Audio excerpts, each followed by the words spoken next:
Yeah. There you go. Okay. There you go. 5, 4, 3. Welcome back to Johnny's Reviews. Ladies and gentlemen, I'm Johnny. Thank you for visiting us here today. And on the other side of the table, we got another guest with me today. Ladies and gentlemen, he is Lebanese. People mistaken him for Aladdin, believe it or not. He is the speeder legend of the MK parking crew. A little there. He's really good. Let's just say that. He used to play volleyball for his school, ladies and gentlemen, and he's an obscured connoisseur of tea. Ladies and gentlemen, this is Andrew Dagher. Say hi, Andrew. Just wave at the camera a little bit right there. What is up with it?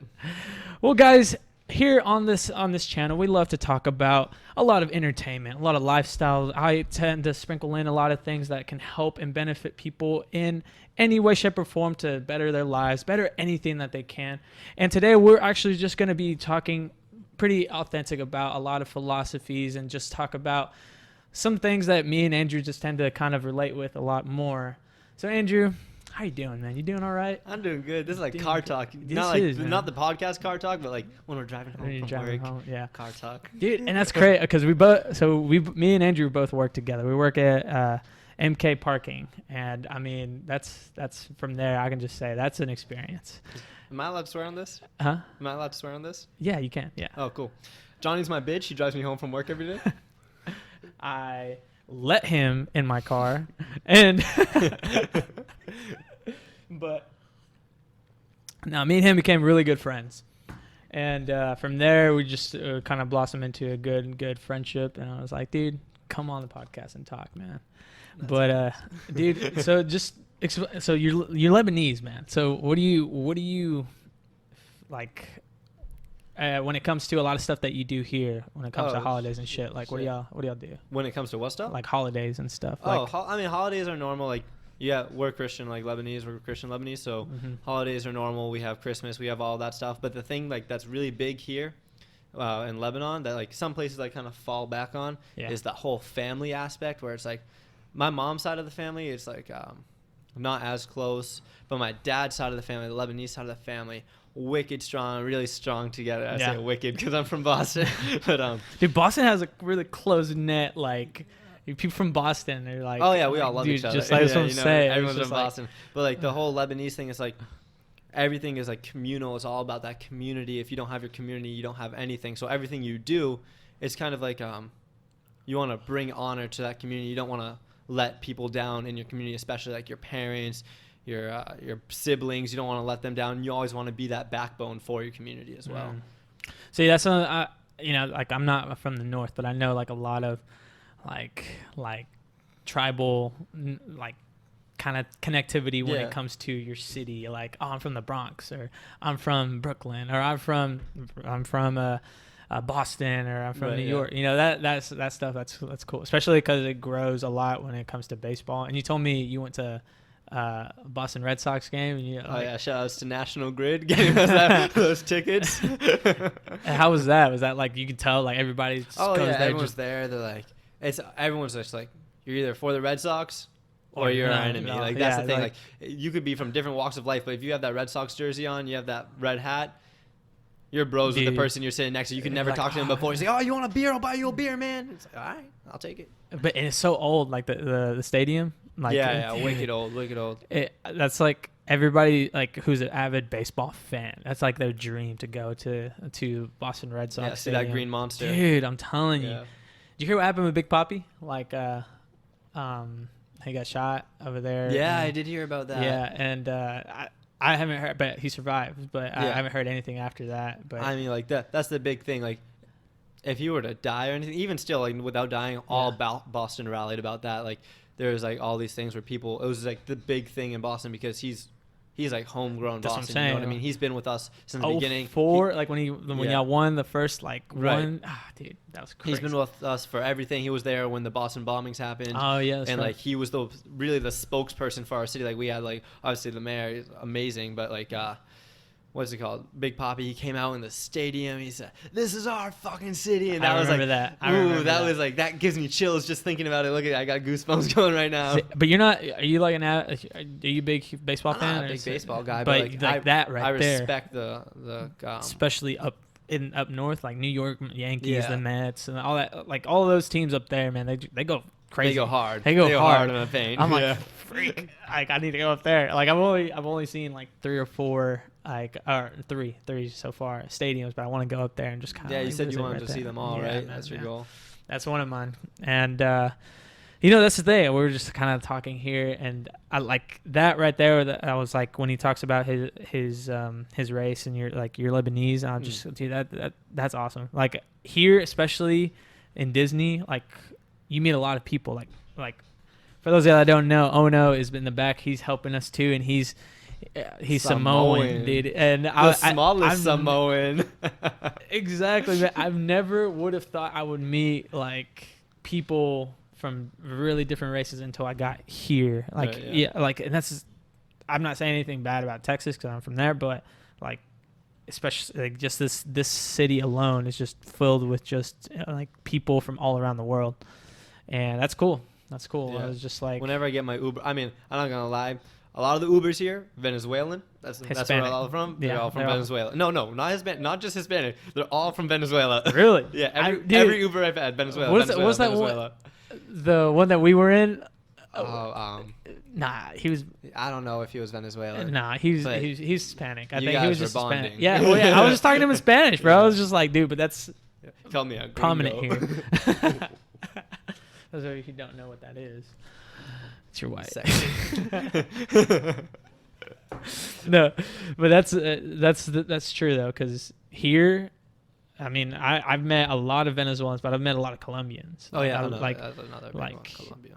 just people we work with. Like, a lot of them are Mhm. either that, Puerto Rican, Dominican. I'm Asian, just yeah. like, bro, where's my race at? Like I'm just Yeah, like, where's, I know, I'm yeah. like, but they're all like in Texas or California. I was just like, I'm over That's here alright. in a little island. I Yeah, was all just the like- Mexicans are.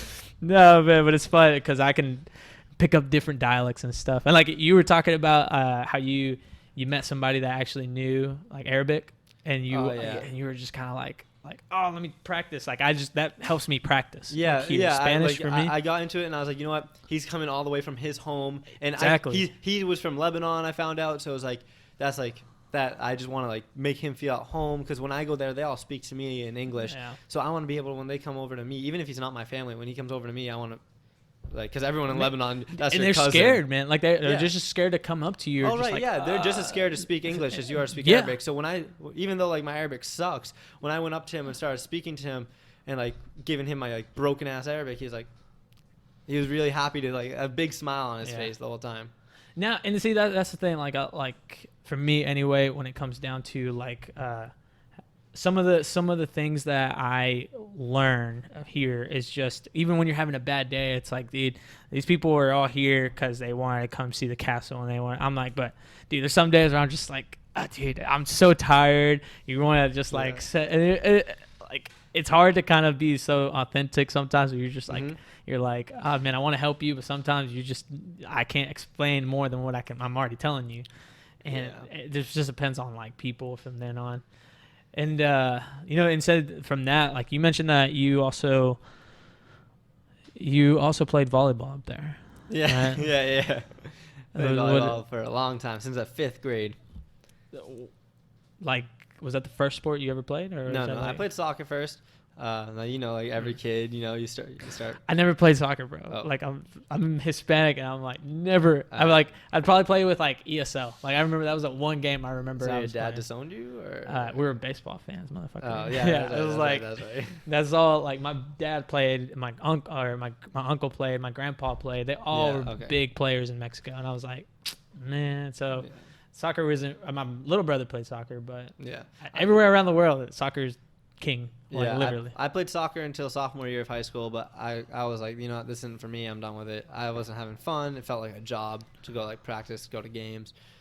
I played a lot of sports. I played baseball until the 4th grade. Then I broke my arm, and I was like, you poor thing. yeah, and I couldn't play because I broke an arm, and I was like, oh well, I guess I'm not playing anymore. I played lacrosse in the 8th grade. I loved lacrosse, and I almost didn't play volleyball in high school because I was gonna play lacrosse in high school instead, and then like I played one and I had a shitty club season with one of my coaches. Like I hated the coach. I was like, I hate volleyball. This is BS. Oh, volleyball. Like club volleyball. Like, this is BS. I hate it. This was in like 8th grade going into high school. Yeah. Or I mean high school, like before the trials began, and then I like went to the lacrosse information session. The volleyball coach walked into the lacrosse information session, grabs me, he goes, "No, you're playing for me." Takes me out, puts me on the court, and I was like, you know what? This is my home. This is where I belong. Dude. Like that right there. I really wish that they play like volleyball everywhere. Like, it's not in Texas. It's purely football or baseball, or like even soccer. Just sprinkle in. Or like you'll get girls volleyball, but we don't get guys volleyball. We don't get guys, and that's. I really wanted to play. Like I was like, man, this would be so much fun to play. I love playing at the beach. Like, why not? Why not make it a fucking sport? Like everywhere. But that's one thing where I'm just like, well, just where I grew up, I was like, man, it's all like I'll just kind of stick with it. And I loved playing football. I was good at it until I was like, man, once everybody else hit their growth spurts, they're like bigger, stronger. They're just like, bigger, dude, faster, stronger. I'm like, ew, shoot. Like, well, that's the thing. Like that, what we were talking about. You're either gonna work the extra mile to get onto that equal footing, or the people that are naturally ahead of you in life, like in that they're gifted naturally. They're gifted naturally.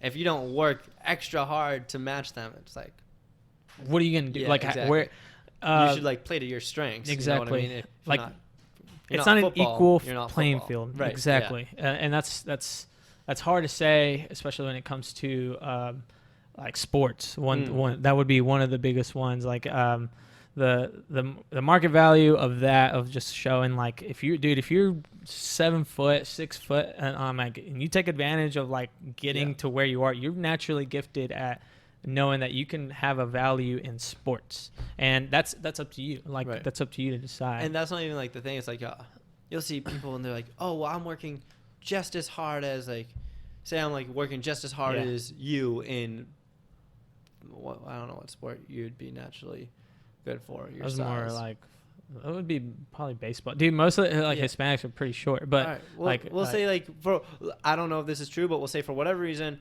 baseball you need to have like a short stature. You got to be like at this certain height. It's like optimal for whatever. Not the point. Yeah. Point is, it's like, oh, I work just as hard as Johnny does every day. Why am I not as good as him? Why is he getting chosen over me? Yeah. Well, it's because you have something that's naturally like better than me that I have to make up for. You started the race ahead of me. So I got to work 3 times as hard. I don't have to work just as hard. That's not going to cut it. I got to work 3 times as hard. Like, that's the thing with everything. And like genetically speaking, it's like you're not going to be exactly the same as this sort of stature. Like you got to understand like, and that I think that's a big flaw in like high school sports, because they put everybody through the same workout regimen, and you don't know if that same workout, just because it works to some of the top players of your team, it's going to work out for the smaller players of your team. And it's that kind of mentality where I'm like, that I don't know if it would be shifted, but it can be looked at like differently, especially when it comes to kind of growing everybody in their sort of sense. But that involves money, that involves trying to individually speak to like all these different people, and all of that could make proper sense. But I remember like just going through the workouts, I'm like, overall, like everybody's athletically good, but when it comes down to it, it's just like, it's like a boot camp. I don't know how well like a boot camp would work, you know? Right. Like, speaking like Army terms, like all that stuff right there, I would say it works all right. And it's just like, but what's your end goal? Like what's your it's always the conversation there. It's like, what are you trying to master? What are you trying to do? Are you just trying to get by, making sure you can actually be active? Because at the end of it, you'll be active. You'll be athletically good. Right. Yeah. But what are you trying to pursue after that? Because for them, necessarily for like the top players, they would be good. They can go and do all of these certain things. But if you want to go and pursue that, that's where you have to look rationally at yourself and say, am I this built for this type of sport? You know? And if you're not, you got to be like, am I willing to work that 5 times harder than all the people that are naturally like are you willing to put the time into fucking because it's not going to be like, oh, follow that same practice regimen everyone's going for, I'm good. No, you got to be like, up in the and sometimes it's not going to be enough. Yeah. And that's the thing. Like, people don't realize, like, I love the idea of working hard will get you where you need to go. You can achieve anything with working hard. But sometimes you're so far behind in that race, whether it's someone's been playing for way longer than you and they're more gifted in knowledge of the sport or whatever, or they have a better body build for the sport, or they're just naturally talented, or a combination of all three. And when it's a combination like that, they're way up here, you're way back there. You're not going to catch up no matter how hard you work, because if they're working as hard as they need to, which they should be at that point, because if you have that, a lot of people tend to realize their talent. If you're way up there and you're working at your pace, this person's never going to catch up to you. Yeah, and you know, and then it comes to like the mental thing right there. Like right after you realize that, like you realize, oh man, either I have to work hard to get to where he is, or there's a good momentum and that bad momentum. We've talked about that a little bit. Like whenever somebody is like way ahead of you, like there's gonna be people that in their heads they're not gonna know how to deal with that. There's not gonna like they're not gonna know how to deal with failure right then and there. And so it goes into this bad momentum. Like, fuck it, I'm done. I'm never gonna be good at baseball. I'm never gonna go do this because of that, or because I'm not 7 foot, or because I'm not. It was like, you could still make it. It's just from there, you just really have to really figure out your genetic body for one, and what your body's capable of handling. Because Altuve, dude, that dude is smaller than all. Like, he's 5 foot something. Right. One of the best players ever in baseball.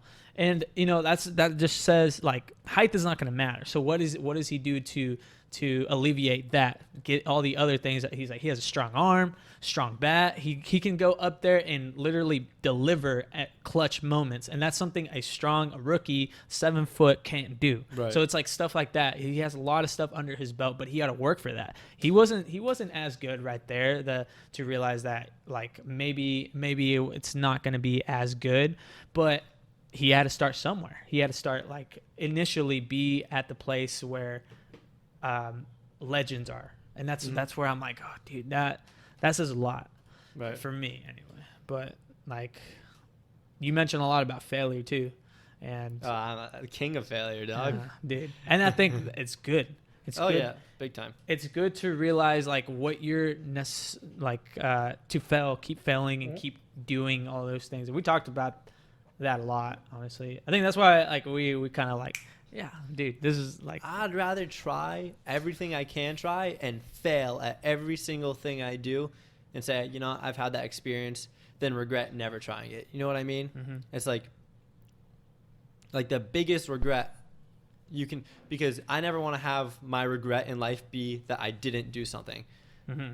A regret of not trying something, that's fine. I'm chill with that. Yeah. I'm not chill with that. A regret of not succeeding in something, that's fine. I tried. At least I can say I tried. So if someone's going to look at me and laugh at me, oh, you failed there, it's like, hey, at least I tried, man. What did you do? Dude, and that's the thing. Like, people go through that a lot in high school, or I go through that a lot. Like, even in fucking college, it's the exact same thing in like colleges to high school. You're just fucking more older, a little bit more matured on some things in your mind. But there's those assholes that are going to go out there and just be like, you fucking, like, if someone gets turned down by a girl, dude, I'm like, you had the nuts to go up there and ask her for something. One, that appreciates, like, she appreciates the fact that you went up there, and that she's like inside, she's like, damn, I am actually good looking enough for a guy to come up for me and come up to me. And then two, it shows that you have fucking risk, that you can actually go up there and talk to a girl. And I'm like, yeah, that's the thing. And that's the thing with everything too, because people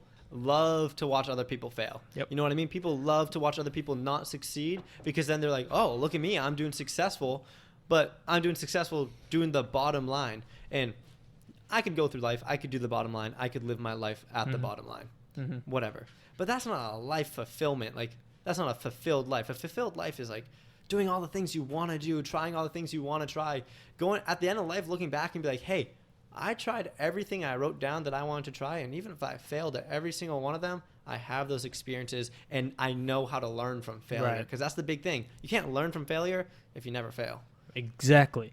And you can't learn how to keep growing if you don't know how to fail. Right. Like, you get in a state of comfort, and you get like in a state where you don't no longer grow. But that's the thing about life. Like there's a lot of things and all these different aspects of life that you have to keep continuing to grow, and that like is in anything. I feel like I could be like your spiritual, like how you kind of grow in that sense, or you can be your health. You know, like the way that we go and work out, and we're just like we're like, yeah, we want to improve ourselves, because there's no way of saying I've done my job. Well, I got my 6 abs, I got this, and it's like exactly. That's the thing. I'm like, when I go to the gym, because I'm a small guy, and that's like something I am self-conscious about. But when I look at it, I'm like, you know what? I'm going to the gym. There's tons of people who are just sitting at home, and I'm like, I'm doing something. And that's like what makes you feel good. You're like, hey, I'm doing something.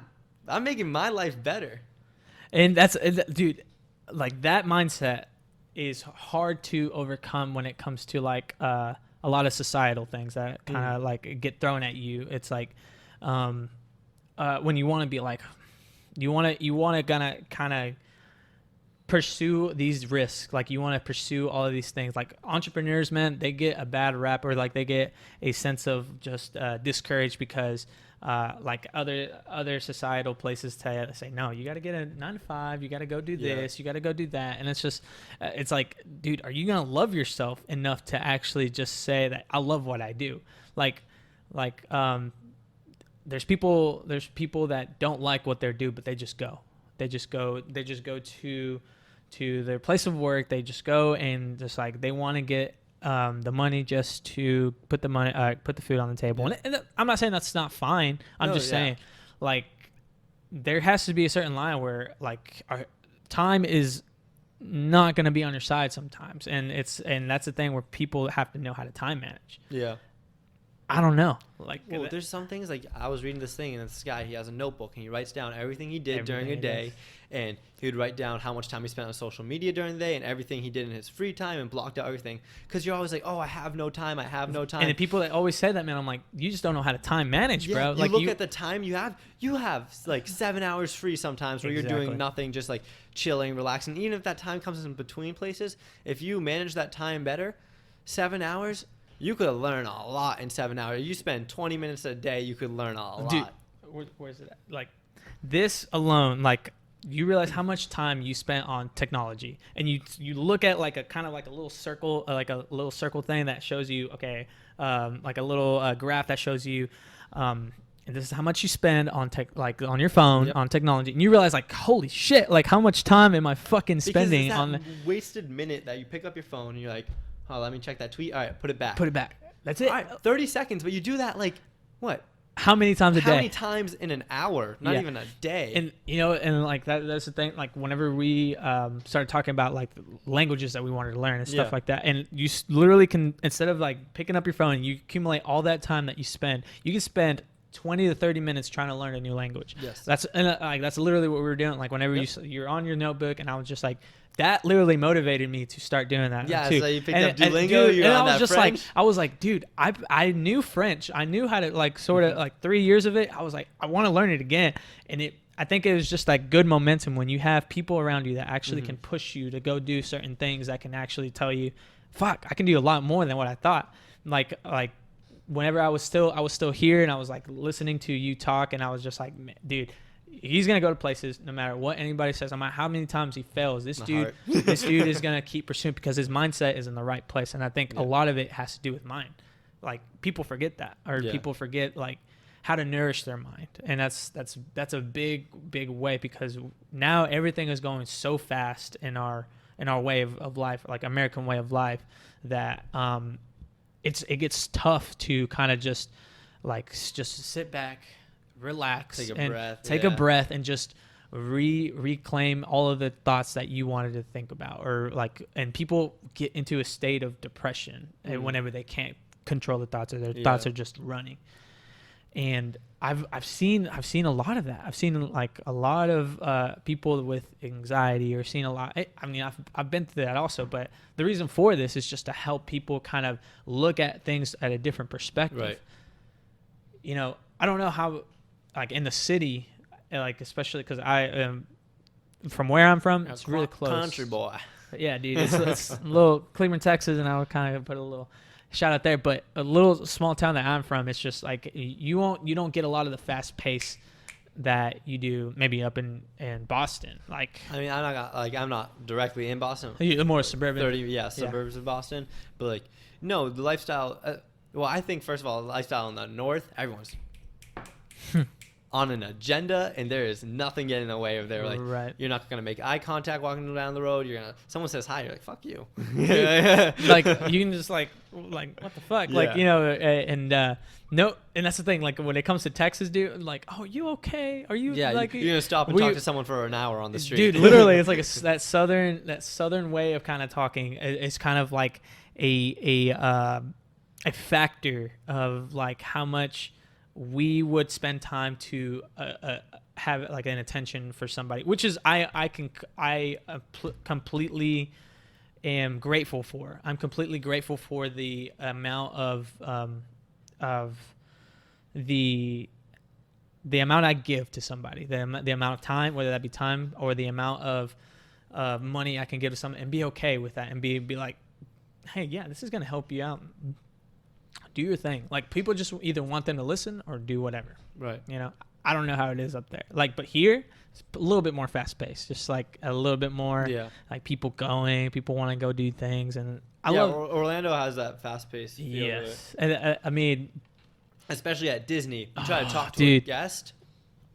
They're trying to get in the park as fast as possible. Fast as possible. So you're trying to stop and talking to the guest. They're gonna keep walking. They'll look back and they'll talk and be like, hey. But they're not talking as much as possible. Dude, and that's the one thing I started learning, because I'm learning a lot, just kind of like people watching. That's especially because we do that, and you can see like the facial expressions of people, like that person's thinking this or that person's thinking that, and from that I kind of accumulate like, ooh, like I can pick up on what other people can't or won't, but that helps me, and like it helps me better myself to.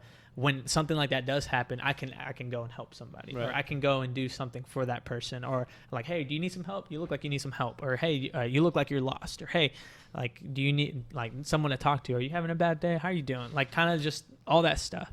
And I mean, we're just sociable people. Like me and you, we just go and talk to whoever. And that's what was so cool about here, because you probably never see them ever again, but you don't know if that one thing you say will make their day. Right. Exactly. Yeah, that's another thing. I like, because you're more funnier on the spiels than than I try to be, but I think it's just because I've been here longer. So now I'm just like, all right, guys, just don't hit your heads whenever you get out. Like that's what I'm saying. Yeah. But it still makes some people's day, because I don't think the best part of my spiels are when I'm like doing my stuff that I normally do, like on every spiel. I think the best part is when I like find one person, I start like calling them out and like joking around with them, and like everyone in the tram kind of gets in on it and they start laughing like with one another and everything. I think that's like the best part, because that's like genuine. Like very genuine, whereas like my thing is like not genuine. Protocol. It's like something it's like everyone gets the same thing, but that's very genuine when I'm talking to one person. Yeah, like, it's like when you point somebody out, it makes them feel good. Yes. Like even like the little things. Well, that's where I try to recognize everyone. Like if I see a birthday pin, I try to point out that one person, happy birthday, and I focus on them for the entire ride. Where like everyone doesn't feel left out, because I try to include everyone in it, but I focus on them the entire ride. So like it's a very genuine, and they feel special, because like I was the chosen one. You know what I mean? And it like this sort of thinking alone is why I give like the way that Disney does things props. Like I'm like, dang, dude, they did so well, but it doesn't matter if you love Disney or not. Like you can fucking hate everything that it stands for. It doesn't matter. We don't necessarily like agree with that. But if you're running your own business, you have your own, like you working for somewhere that has to do with hospitality, you can nitpick on a lot of things that Disney does teach you, and kind of like put that and implement it in your daily living, and kind of say like, you want them to remember you. If you have a business, like you want them to remember you. You want them to come back because you made them feel good. And it's like stuff like that. I'm like, man, like I don't know how the process was to the 4 keys, all that stuff that they got us doing, but like, oh, it's stuck in my mind dude, forever. Literally ingrained in my mind. I see blue. Stop, dude. If I see blue, yellow, green, or red, I don't think that's blue, yellow, like red, green. I think Safety, courtesy, show efficiency. Like that's all you remember. Like I was like, okay, we get it. I know everything that I have to know, but all of that is for a specific reason. Is to help them have a memorable place to come to, Right. and that is why they keep coming back. And that's the reason why I think innovation and all of that stuff is going to be incorporated with how we kind of determine it, because we probably hate the 14 hours that we fucking get, dude, and that's one thing, but that's something where I'm just like, from all of that, I knew I'm a hard worker. That Right. doesn't bother me. Yeah. But all of that is because you'll learn like at the end of it, you're going to have this to kind of keep pursuing for other things. Maybe you're not going to stay at Disney forever, but you go and do other things that can help you grow. Dude, It's going to stick with you for your life. stick with you everywhere. And you're going to be a better person for that. You're going to be more charismatic. You're going to be able to interact with people better. Everyone's like going to, because if you have that like Disney background, like that's the thing. Like, even if I don't like how much I work, the fact that you're always on stage and you always have to be on no matter what. Like, no matter what, you always have to be on. When you go into another job, you're never going to be like, oh, like this sucks, because you know you always have to be on. You got to show that show. It's that higher standard that they put. Yeah, and it's good. I think all of that, and like when people always kind of complain about some of the things like their show or what we have to do safety first and all this other stuff, like, why can't we do that? I'm like, nope, it's not. You can't, because I've seen it, man. I've seen some stuff like in the parking lot where I had to go and like shoot, like you gotta go. You gotta deal with that stuff first, and it's always fun. Like, we haven't even got to like the holidays yet, and I've heard it's always like so much fun. I'm excited. 4th of July was a good one. It was a good one. It was so even much though fun. Everything went like to shit. It was just like going crazy with everything crashing and all that. Yeah, not like actual crashers, but but not actual crash. No, but man, all of that was really cool. It's like a fun experience, and I love all of those things that we can learn, and especially when it comes to a safety critical role like that, take it somewhere else. Oh, dude, I think everything else becomes easy, literally. And I mean, that's one thing I learned. But let's get back to you also mentioned that.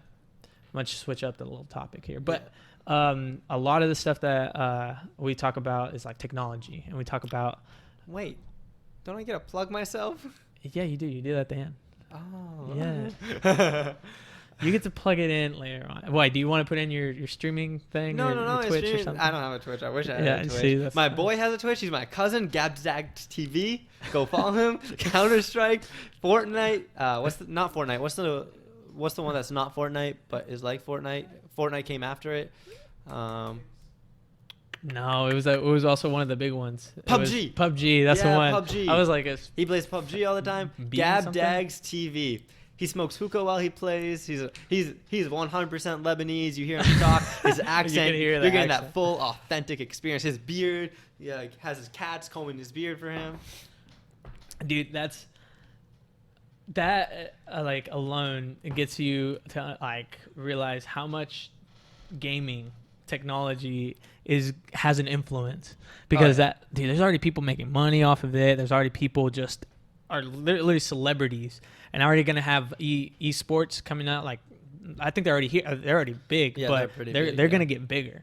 And so like you realize like all of the future referencing of like where gaming is gonna be, and you realize like, oh man, all of that has to be because like our generation, we grew up with just technology, like our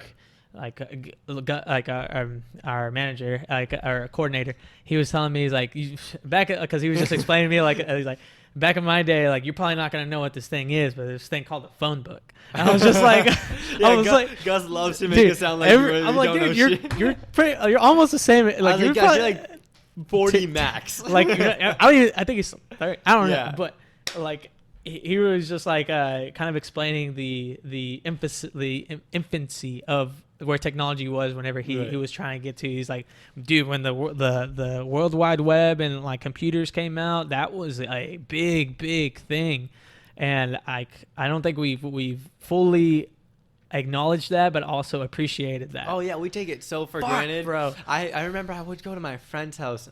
This is back in the day, and I always had Wi-Fi, like as long as I can remember. Literally, like I don't know. But my friend, her parents, like, because we were one of, like, when Wi-Fi came out, my parents were like right on that. Yeah. But her parents, well, God, weren't on that immediately. They were still on that dial-up life. Yeah. And so we'd be on the Dude, computer dial-up. and we'd be playing on the internet. But every time a phone call came in, it would disconnect the internet to answer the phone call. Man, that sucks. So, but like, I would go home back to my Wi-Fi, like, this is the shit. I never respected not having dial. I never respected the fact that, like, wait, this was a thing. The internet was not always so beautiful. Like, it's not where it Yeah. is right now. Like, even just kind of speaking of entertainment and like see how much Pixar has done from the first Toy Story that they got and how it looks so blocky and so just disgusting Yeah. looking. That was all computer generated, Right. and all the way to now. Oh my gosh, Like man! every single Detail, detail. You can see, every like the pixel, threads. Yeah. every single one of those, man. It's just like, And it's only God getting damn better. it, only getting better. But there's always going to be that sense of like, what if something bad does happen? Or like, what if something like necessarily, because dude, good always comes from it, but there's also like some drawbacks, especially like when there's no kind of way to stop that, or like there's no sort of way to, because it can get out of hand. It hasn't gotten out of hand yet,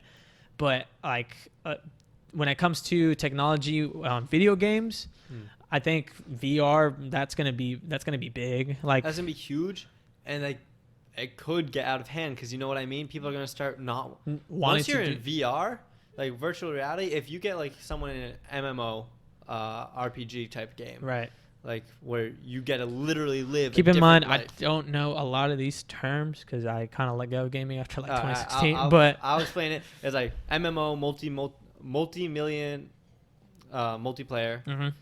Online is the O, and then role-playing game is RPG. Okay. So you get to like, Oh yeah, RPG I know that, but the other one Alright, I was yeah. like MMO I don't know. all right, yeah. So it's like a multi-million Yeah. multiplayer online. Okay. Multi-million online role-playing game. That's what it Yeah. is. So you have a game like that, and it's like, if you're playing this, you're literally playing. If you have it in VR, something like World of Warcraft, for instance. I think that's like something that everyone knows. Everybody World knows. Of Yeah. Warcraft. You go, you make your avatar, you play with other people online. You're literally living a different life. Some people spend like 48 hours straight Freak, man. playing just on their computer.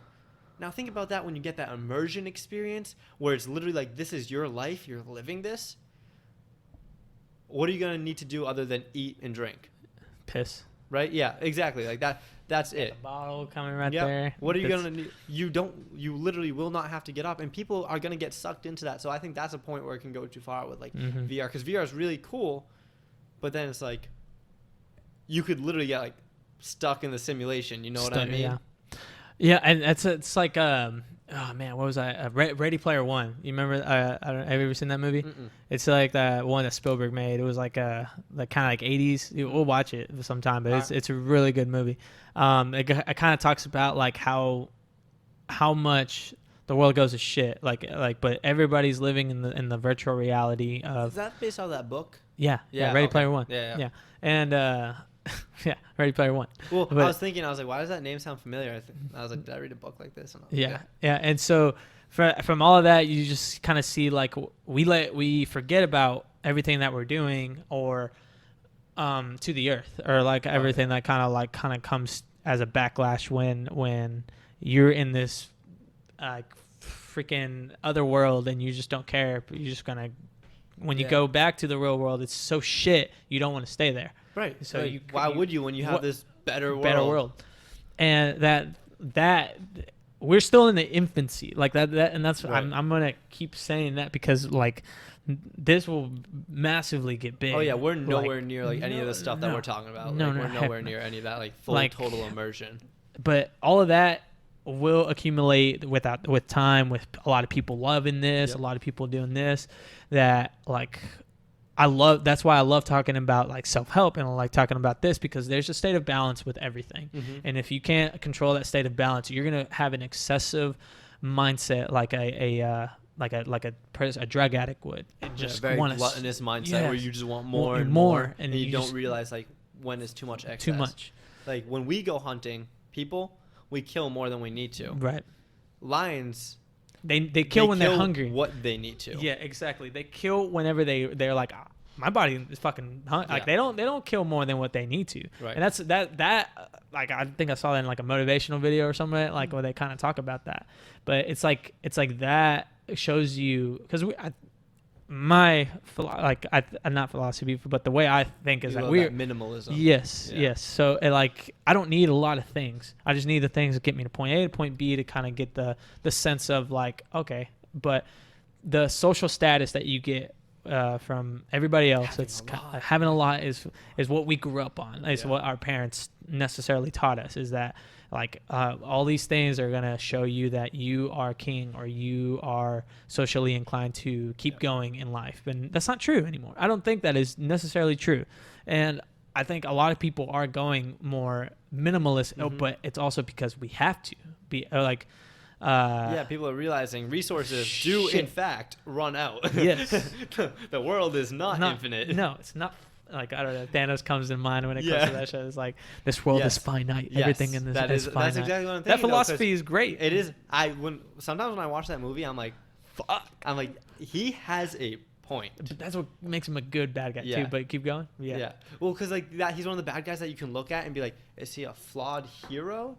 But then like you see the steps he took to get there, and like, no, he's a villain. Yeah. But like he has a point. Yeah. He has a good like purpose in his life, and that's the way that like to kind of explain that.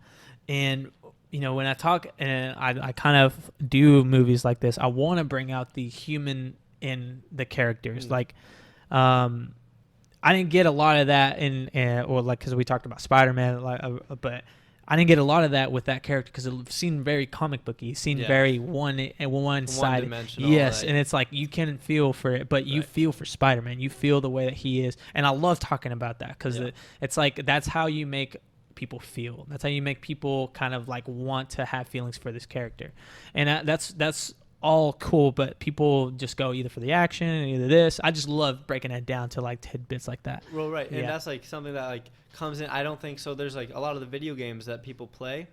A lot of them will be like, they talk about, a lot of people focus on really good story, right? Because in a lot of video games you have a clear bad guy and a clear like good guy, and it's not like, I don't personally like those games like that. But then there's like games that have a really good story where it's like a very flawed hero as the bad guy. Yeah. Where it could be like, is he the hero and he's just like going about this wrong? Means don't quite justify the ends, but the ends are amazing. Or is he actually the bad guy and he like took one step over the line too far type of thing? And that's like, I think that's a really good one because that's real life. Yeah. And the more and more video games progress, the more and more like stories tend to be better, or like the stories like you can kind of like, oh my god. Yeah, as time has gone on, the stories have gotten infinitely better. I mean, there's some games, there's some timeless games where like the story is always going to be good and whatever, but that's just because like I think that's the nostalgia factor. Whereas like now you're getting like some games. I'm trying to think like a good one I recently played. This is not necessarily a game I recently played, but you ever played Grand Theft Auto? You played Grand Theft Auto 5? Yeah, 4 and I owned 4, and then every time like I kind of let go of gaming, but every time I go to a friend's house or my brother's house, Grand Theft Auto 5. Grand Theft Auto itself as a game, you have 1 point. Yeah. Drive around car, run over hookers, and kill them and take their money. $75. Yes, exactly. But the Grand Theft Auto 5 story is amazing. And there's no clear bad guy. You yourself, you're playing as the bad, or sort of like you're the flawed hero, but you're the bad guy at the same time. It's like, and it makes the law enforcement seem to be the bad guys because they're corrupt too. And that's like another thing that is one of my big things is like within morality. That's one of my favorite like studies in philosophy. Yeah. And something that I like in video games to come up a lot is like this talk of morality. It's like, is what you are doing, especially in those games, the role-playing games where you get to choose your own path. It's like, is what you are doing the right way to do it? Does the mean justify the end? Like all this moral talk, like is the law, following the law, necessarily the moral thing to do, or can the law be immoral? And like a lot of these games, or like it's in your hands, or sort of like you're trying to figure out if that's if I'm gonna have to break these rules to the rules that I've been going through, and it's like that whole decision making that kind of like makes me realize that's a human. That's how powerful that character could be, because you can necessarily have those decisions yourself. Yeah, it doesn't have to be big like that. I think as that grows on more and more, I think that's where I think, a good future for video game in terms of single player games lies. Right. But then now another thing that you have is like the multiplayer. Now that's the big one.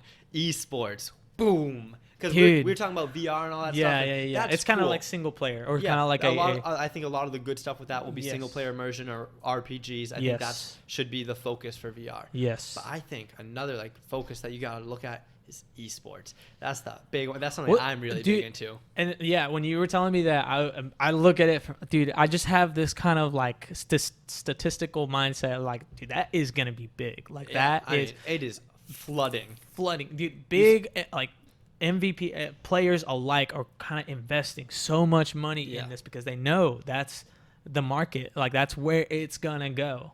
I think. Oh, what's his name?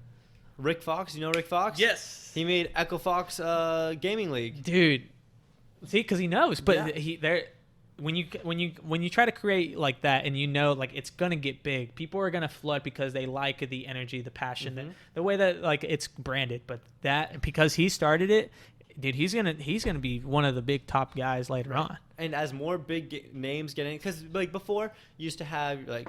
I can go with some League of Legends stuff. I don't know if you know much about League of Legends. You used to have your big teams. You had the SKT, like Telecom. That's a huge team, but that started really low, and now they make all this money. And now people like Rick Fox are coming in. They're saying, hey, oh shit, TSM, what am I missing? Team Solo Mid, they're making this much money, and there's like, who's TSM? Right. Like who's running TSM? Some person that started the gaming thing. He's like, I'm Rick Fox. I have all this capital to put into it. It's like, hey, let me. I'm like this known figure. Yeah. If I get into this, people are gonna get drawn into this more.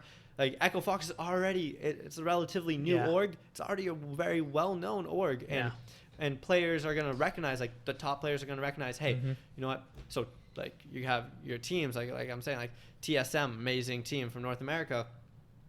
You have your teams, and the players are gonna be like, oh, well, I'm getting this amazing contract. Do you know who else can offer you an amazing contract? Because he has loads of money. Rick Fox. So he's gonna start to pick up all these good players, and he'll drop players from his team. Time goes on, blah blah blah.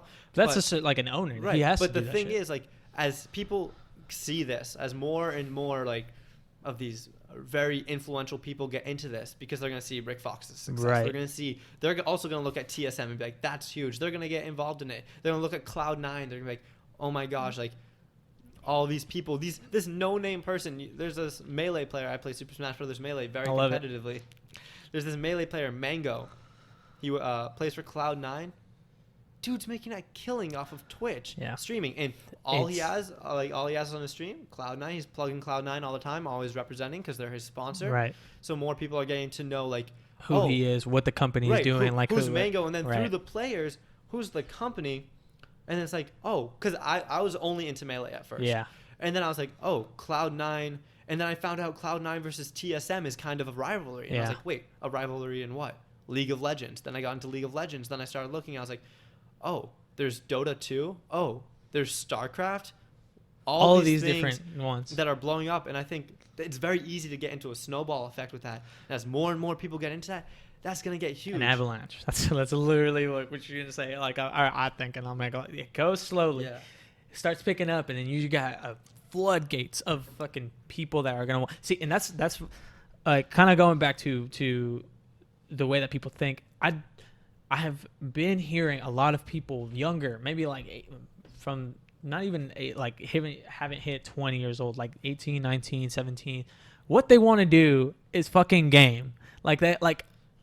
I'm like, oh, dude, yeah, like, but I'm not dissing on what the way that they're talking because I see that as a way to kind of make money. I see that as a way for them to actually be passionate about something, because that's gonna be like kind of like when what do you want to be when you grow up, and they say I want to be a baseball player, I want to be an NFL player or something like that. I feel like that is the new stigma that people are kind of gravitating towards. My little brother, he started saying that, and he started like he wanted to create this like account and like to go to Twitch, and I'm like, dude, I'm not looking at you like you're dumb. Heck no. And it's just the whole aspect of gaming being bad for parents. Gaming is going to be this, and I'm going back to my circle way of thinking. I was like, once you balance and you know how to balance all of this stuff, you can make it literally, but you can't, because money and success and all of that is great, but like you got to know that it's hollow. It's an extension of,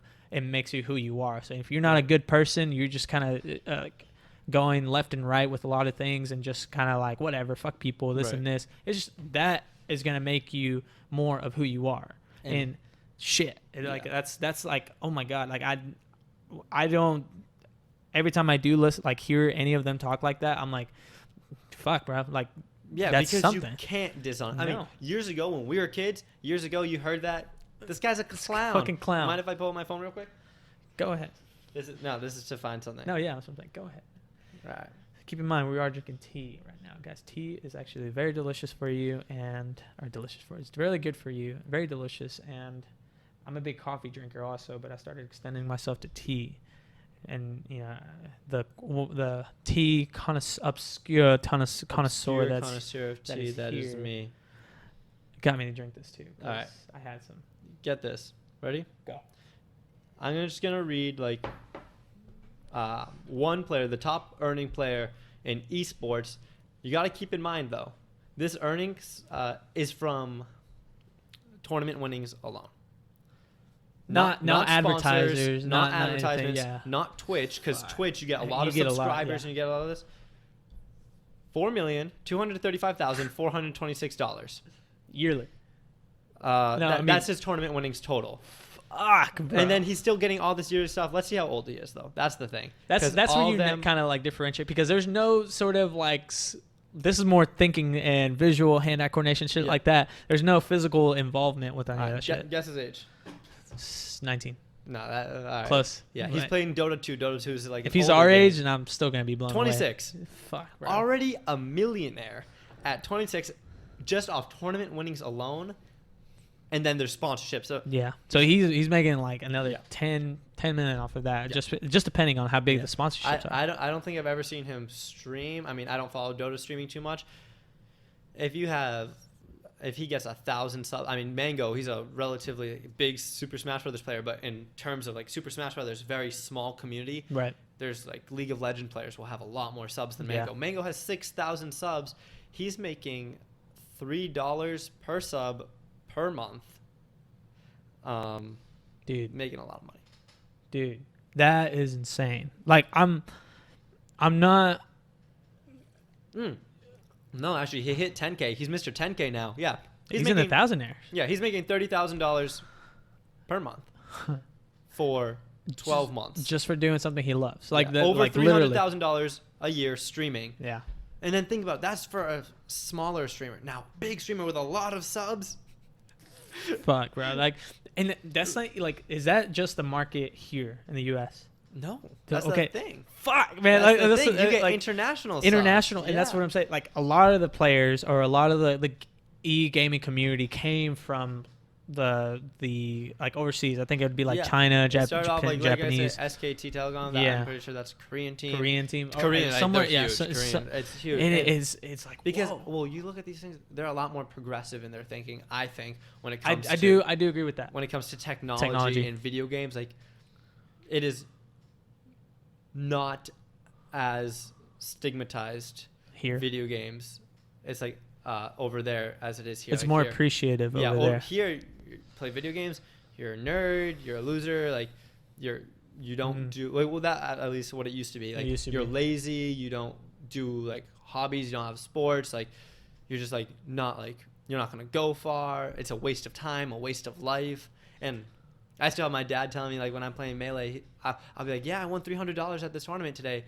He's like, okay. And then the next day I'll be like, oh, I got like an 80 on test. Like, yeah, because you're wasting your time playing video games, blah, blah, blah, blah. It's like, look, we can go on like a big rant on college and education and stuff like that. But I like the topics we have, especially when it comes to that, like technology and time, like the consumption and how the stigmas of how all of that kind of can affect a someone's perspective, because like progressively it's art. I see, because like technology, like I always, something that I listened at a Pixar story. It's a movie. It's a movie that. Sorry, I just pointed over there because I was watching it over there.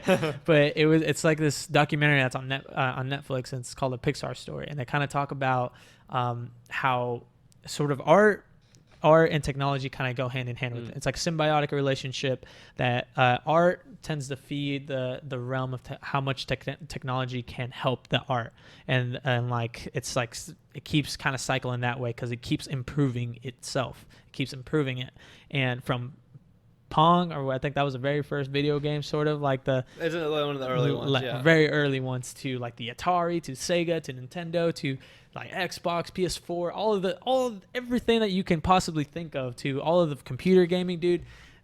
It's like that is in a time span of like 50, 60 years, bro. Let me tell you something now. There's something, it's called Shadow PC. Now, I've never used it, but I don't even know. Do you know what Shadow PC is? I mean, yeah, well, that's the thing. It's one of the newer ideas that have just come out. Yeah. So your PC, it might not be able to run some of the games very well on it. Right. I mean, like, no offense, you don't have a gaming laptop. You don't it might not be able to run some of the games. You don't have the graphics card. Shadow PC, what you do, you buy a PC. It's kind of like renting. You're renting a PC. Hardware that is held somewhere else, and then you get to play the games through your computer, but everything that you're doing is through that PC. Yeah. So you can run those very graphically intense games on this computer because it's being run on a different PC elsewhere. Ooh. And it's like, now it's all about this cloud gaming that's coming in, because that's a form of cloud gaming where you're playing through the cloud. You're blowing my mind right now. It's something insane, yeah. I'm like, where you're not even playing on your computer anymore, but you're seeing it through your computer. Right. And that's like another future is like, I mean, we already have gotten to the point where we don't have digital copies of things anymore. Yeah, but now it's gonna be useless. Yeah, but now we're coming to very accessible gaming, where it's like you used to not be able to run this game on your computer because you don't have the specs. You can't do it. Gaming used to be very expensive if you want to run it at the highest quality. Yeah. Now you can rent a computer. I think it comes out to be cheaper to rent it than to buy your own. Like long term, it might be it's better to buy your own, but short. And the thing is, they're constantly upgrading on their own. So that's how they get you to buy more. But that's how they get you to keep. They keep you going, but they're upgrading their PCs, like their graphics card. They're upgrading. That's on everything though. Like iPhone does the same shit. It's just like the branding itself, like how they do it. But the thing is, you have to buy a new iPhone.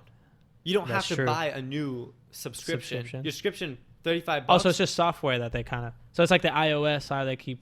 It's like the iOS, but they're upgrading their own hardware out there, and you're just getting it down here. Dude, that makes a lot of sense. What fuck? Yeah, I'm just like blown away there with that, because and as things like this become more and more common, you're not gonna need a console anymore. It's gonna be out there. It's gonna become a cloud gaming thing.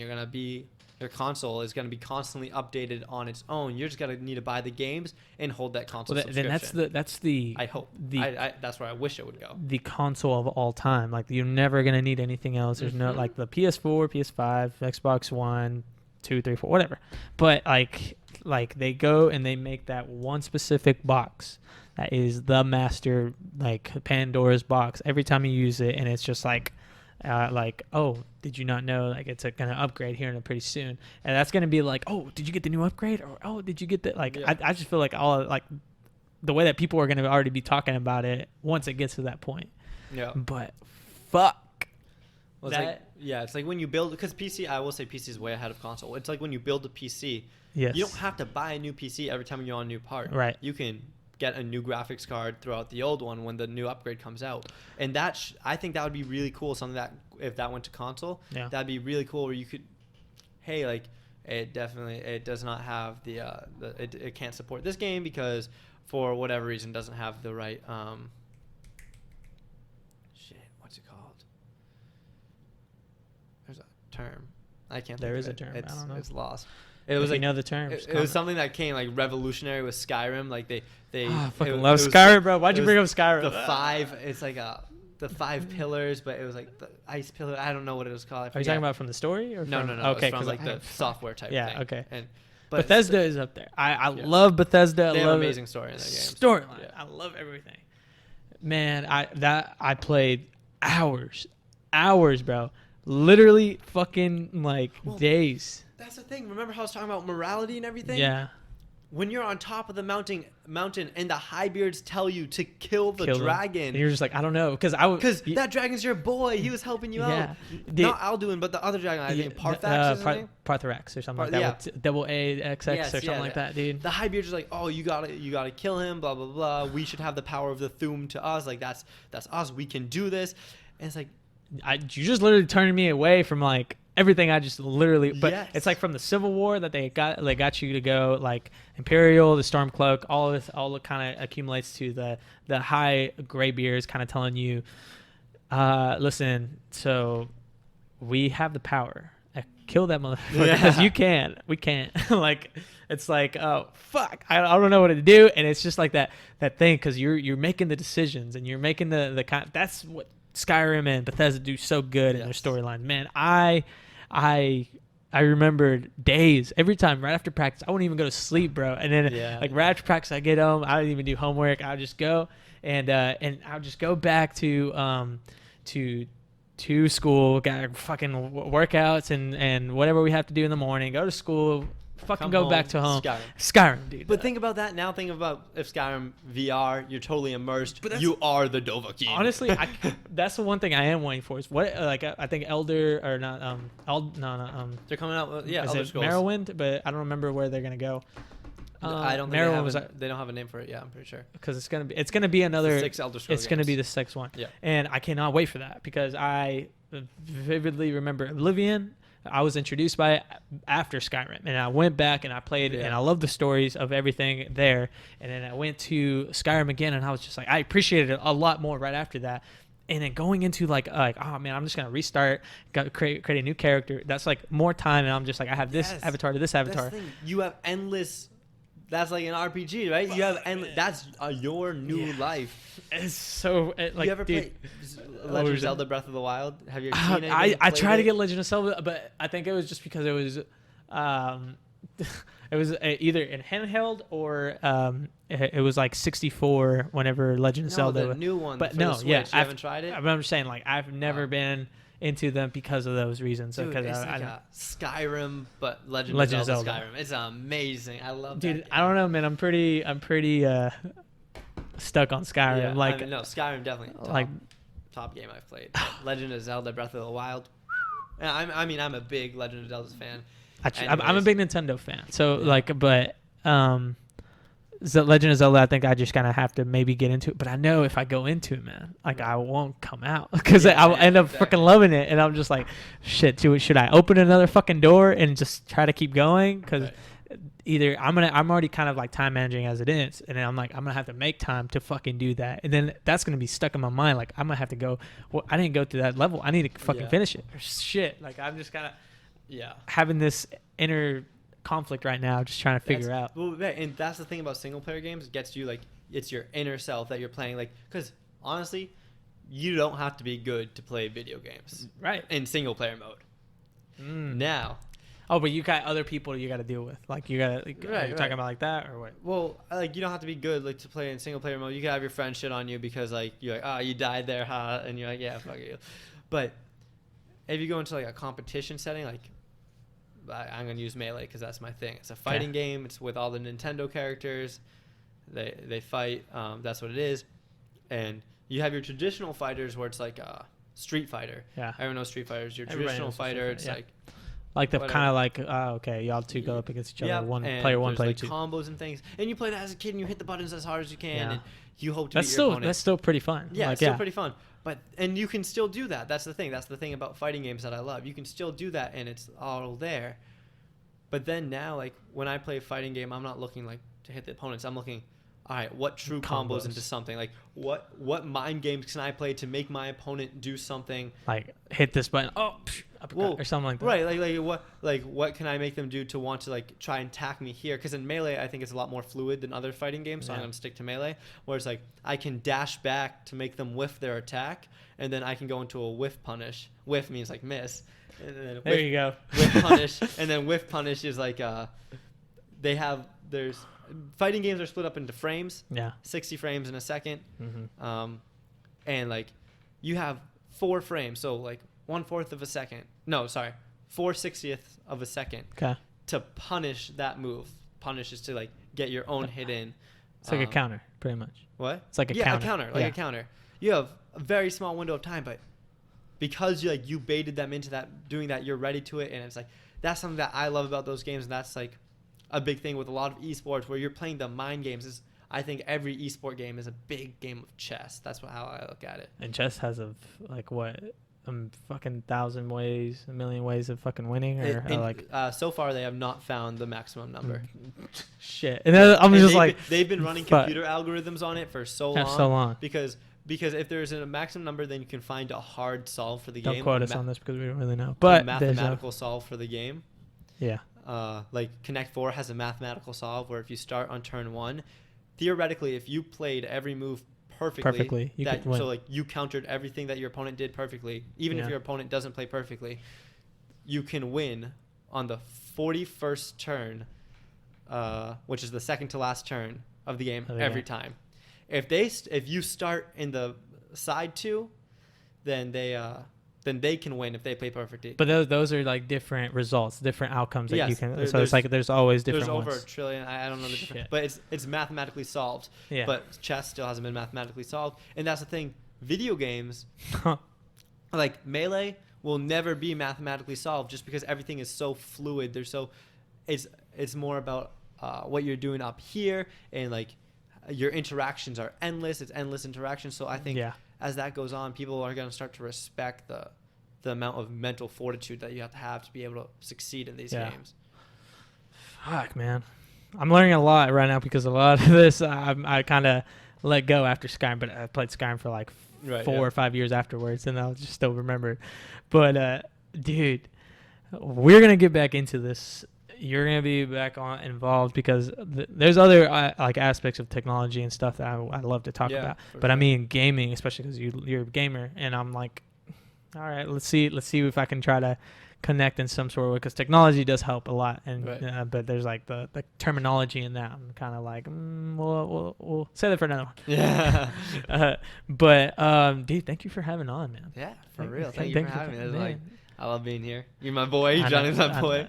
I know, man. But, ladies and gentlemen, I'm going to end it here. This was a great episode to have Andrew on talking about technology, talking about all these other things that has to do with humanism and socialism and psychology and stuff like that. But this is going to be another great way to bring on a lot of the authentic talks that I'm going to be having on, especially with him. We can talk very fluidly. We can talk about a lot of things, a lot of topics, but it just broadens the brain to kind of let you have a different perspective on things. Ladies and gentlemen, this is Andrew Dagher. Let him, I don't know, what do you want? What's your Snapchat, Instagram? I don't care about any of that. Twitch.tv slash GabDagsTV. Twitch.tv/GabDagsTV. That's my cousin. He's my boy. Family. Okay. We always look out for one another. There you go. My blood. He also has an Instagram, same handle, GabDagsTV. Well, guys, there you go. You can follow his cousin anywhere. He just pointed out right there, guys. Andrew Dagher. I'm going to have him back on, ladies and gentlemen. I'm Johnny. This is Johnny Reviews. We're going to come back with another episode. Thank you for joining us today. Have a great day, guys. Woo!